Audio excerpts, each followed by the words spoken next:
تو یتیم کی تکریم کا مسئلہ ہے، اس کو عزت نفس دینے کا مسئلہ ہے.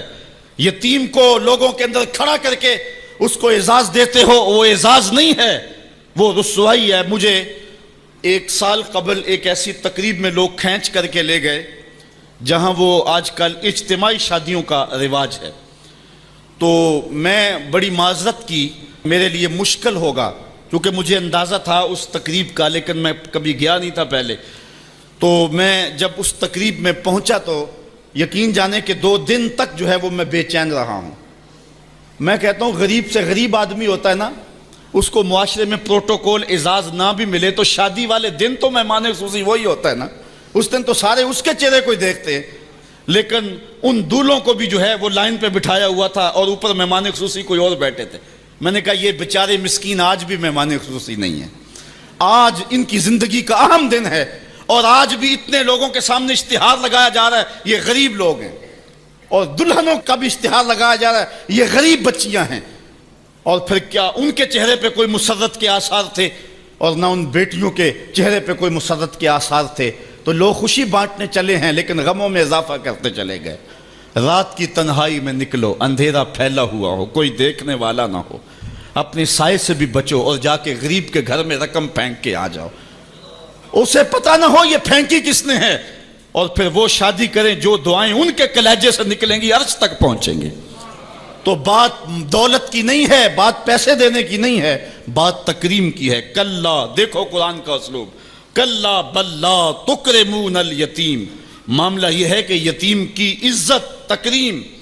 میرے اور آپ کے آقا مولا نے تو یہاں تک فرمایا جب بچے اکٹھے کھیل رہے ہوں، تمہارا بچہ بھی ان بچوں میں کھیل رہا ہو تو بچے کو بیٹا کہہ کے آواز نہ دو، اس کا نام لے کے پکارو.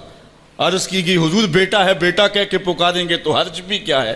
کہا تم نہیں جانتے، ہو سکتا ہے کہ وہاں کوئی یتیم بچہ بھی کھیل رہا ہو، اور جب یہ تم کہو گے تو تڑپ جائے گا، آج میرا باپ ہوتا تو مجھے بیٹا کہہ کے پکارتا، لیکن آج میں محروم ہوں. تو کہا مسئلہ یہ ہے، کلا بل لا تکرمون الیتیم ولا تحاضون علی طعام المسکین. دیکھیے قرآن کا اسلوب. کہا ایک تو یتیم کی تکریم نہیں ہے، یہ ساری افتاد اس لیے آئی، اور دوسری بات یہ ہے کہ وہ آپس میں ایک دوسرے کو مسکین کے کھانے کی رغبت نہیں دیتے. یعنی ایک شخص خود غریب ہے اور اتنی طاقت نہیں رکھتا کسی غریب کی پرورش کر سکے، وہ عہدہ برا نہیں ہو سکتا کہ اتنا کہ میں تو کچھ کر نہیں سکتا. کوئی بھوکے تڑپتے ہوئے غریب کو دیکھے، خود نہ دے سکے. اللہ نے اسے زبان تو دی ہے، کسی امیر کی دہلیز پہ وہ نہیں جاتا یہ چلا جائے اور جا کے توجہ دلائے کہ میرے ہمسائیگی کے اندر ایک یتیم تڑپ رہا ہے، بیوہ کی بیٹیاں بوڑھی ہو رہی ہیں دہلیز پہ، اور وہ جا کے اپنے اعتبار پہ جو ہے ان کا انتظام کر دے. یہ ہے ولا تحاضون علی طعام المسکین. بلکہ رویہ کیا ہے؟ وَتَأْكُلُونَ التُّرَاثَ أَكْلًا لَمًّا. اور میراث کا مال تم ہپ ہپ کر کے کھاتے ہو، تمہیں پرواہ ہی نہیں ہے.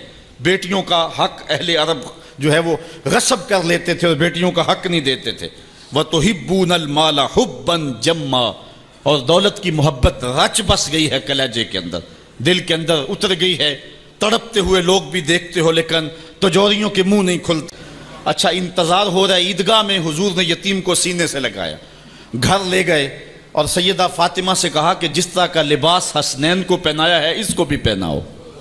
اللہ اکبر. اور اس کو کھانا کھلایا اور سب کچھ اس کی تکریم کرنے کے بعد حضور نے پھر جو ہے وہ اس کو عزت دینے کے لیے، اس کی تکریم دینے کے لیے حضور علیہ الصلوۃ والسلام نے اس کو فرمایا اما ترضى ان محمدا ابوکا. بیٹے کیا تو پسند نہیں کرتا کہ محمد تیرا باپ لگے؟ وعائشہ تا امو کا، اور عائشہ تیری ماں لگے. وفاطمہ بنت محمد اختوں کا، اور فاطمہ تیری باجی لگے. اس نے کہا یہ اعزاز مل جائے تو مجھے اور کیا چاہیے؟ تو کہا آج کے بعد یہ رشتے تیرے ہوئے. ایک انگلی سے حضور نے حسنین کو تھاما ہوا ہے اور دوسری انگلی سے اس یتیم بچے کو تھاما ہوا ہے.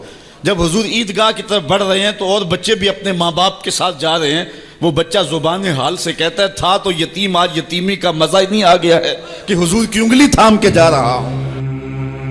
ویڈیو دیکھنے کا بہت شکریہ. نیکی پھیلانے میں ہمارا ساتھ دیجیے، ویڈیو کو شیئر کر کے دوسروں تک پہنچائیے اور ثواب دارین کے مستحق بنیے.